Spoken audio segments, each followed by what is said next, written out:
अच्छा, दुनिया में बहुत कम ऐसे फौजी इदारे हैं जो किसी मुल्क की शिनाख्त का इतना अहम हिस्सा हों जितना कि पाकिस्तान आर्मी है। ये सिर्फ एक फौज नहीं है, बल्कि एक ऐसी ताकत है जिसने ना सिर्फ मुल्क की सरहदें बनाई, बल्कि उसकी तकदीर लिखने में भी एक बड़ा किरदार अदा किया है।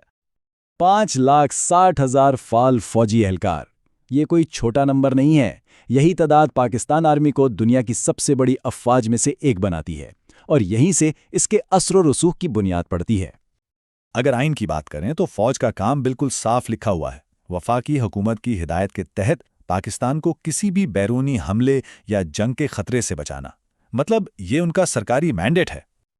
लेकिन यहीं आकर पाकिस्तान आर्मी की कहानी बहुत पेचीदा हो जाती है। एक तरफ तो ये मुल्क की मुहाफिज है, लेकिन दूसरी तरफ एक ऐसी सियासी कुव्वत भी है जिसने बार बार मुंतखब हुकूमतों को गिराकर अपने ही आइनी मैंडेट से तजावुज़ किया है। तो आज हम इन तमाम पहलुओं पर एक नज़र डालेंगे। फौज का असर और रसूख कैसा है, जंगों ने उसे कैसे बनाया, उसका सियासी किरदार क्या रहा, मैदान जंग से बाहर इसकी दुनिया कैसी है, और आखिर में ये अपने पीछे कैसी मीरास छोड़ रही है। तो चले कहानी शुरू से शुरू करते हैं। पाकिस्तान आर्मी की जो शनाख्त है ना, वो उसकी तारीख से जुड़ी हुई है, और ये तारीख पहले दिन से ही मुसलसल तनाज़ात से भरी हुई है। पाकिस्तान आर्मी का जन्म 1947 में बरतानवी हिंद की तकसीम के बाद हुआ। जब ब्रिटिश इंडियन आर्मी को तकसीम किया गया तो पाकिस्तान के हिस्से में एक निस्बतन छोटी और कम वसाइल वाली फौज आई, तो यूं समझें कि शुरुआत ही बहुत हंगामा खेज थी। और बनने के फौरन बाद ही भारत के साथ तनाज़ात का एक ना ख़त्म होने वाला सिलसिला शुरू हो गया, जिसने फ़ौज की सोच और उसकी तैयारी को हमेशा के लिए एक ख़ास रुख दे दिया। 1947 से लेकर 1999 तक कश्मीर और मशरक़ी पाकिस्तान यानी मौजूदा बांग्लादेश के महाज़ों पर बड़ी जंगें लड़ी गईं। इसकी एक बड़ी मिसाल 1965 की जंग है।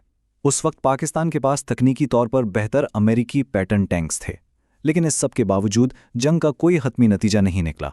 इससे ये बात साफ हो जाती है कि ये तनाज़ात किस तरह दहाइयों तक फौजी हिकमत अमली पर छाए रहे।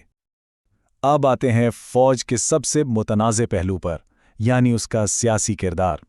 एक ऐसी इस्तिलाह जो उसके लिए अक्सर इस्तेमाल होती है, वो है रियासत के अंदर रियासत। फौज की सियासत में मुदाखलत कोई नई बात नहीं है। ये तो 1953 में ही शुरू हो गई थी, जब लाहौर में मजहबी एहतजाज को दबाने और एक सूबाई हुकूमत को हटाने के लिए फौज को इस्तेमाल किया गया। ये शायद अपने आईनी दायरे से बाहर उसका पहला बड़ा कदम था। और फिर तो जैसे फौजी बगावतों का एक सिलसिला ही चल पड़ा। 1958 से 1999 के दरमियान 4 बार जर्नलों ने बराह रास्त हुकूमत पर कब्जा किया, और हर बार पाकिस्तान का जमहूरी सफ़र बुरी तरह मुतासिर हुआ। और ये मुदाखलतें सिर्फ अमन अमान के नाम पर नहीं होती थीं। हकीकत यह है कि फ़ौज ने हमेशा मुल्क के अंदर अपने वसी तिजारती, खारजा पॉलिसी और सियासी मुफादात का तहफ़्फ़ुज़ किया है और उन्हें आगे बढ़ाया है। इन फौजी हुकूमतों के नताइज बहुत गहरे थे। पार्लियामेंट ख़त्म कर दी गई, आइन मुअत्तल हो गया, शहरी आज़ादियों पर सख्त पाबंदियां लगीं, और सियासी मुखालिफिन के लिए फ़ौजी अदालतें कायम की गईं। हालांकि बाद में सुप्रीम कोर्ट ने इन मार्शल लॉ को गैर कानूनी कब्जा करार दिया, लेकिन जो नुकसान होना था वो हो चुका था। अच्छा, अब जरा मैदान जंग से हटकर देखते हैं कि फौज क्या करती है। यहाँ इसके दो बहुत बड़े और सच पूछें तो बिल्कुल मुख्तलिफ किरदार सामने आते हैं, एक आलमी अमन के मुहाफिज का और दूसरा एक बहुत बड़े कारपोरेट इदारे का। आलमी सतह पर देखें तो पाकिस्तान आर्मी अक़वाम मुत्तहिदा के अमन मिशंस में सबसे ज़्यादा फौजी भेजने वाले मुमालिक में से एक है। सोमालिया में फंसे अमरीकी फौजियों को बचाने से लेकर बोस्निया और कॉन्गो जैसे मुश्किल इलाकों में अमन कायम करने तक इसका रिकॉर्ड वाकई बहुत मुतासिरकुन है।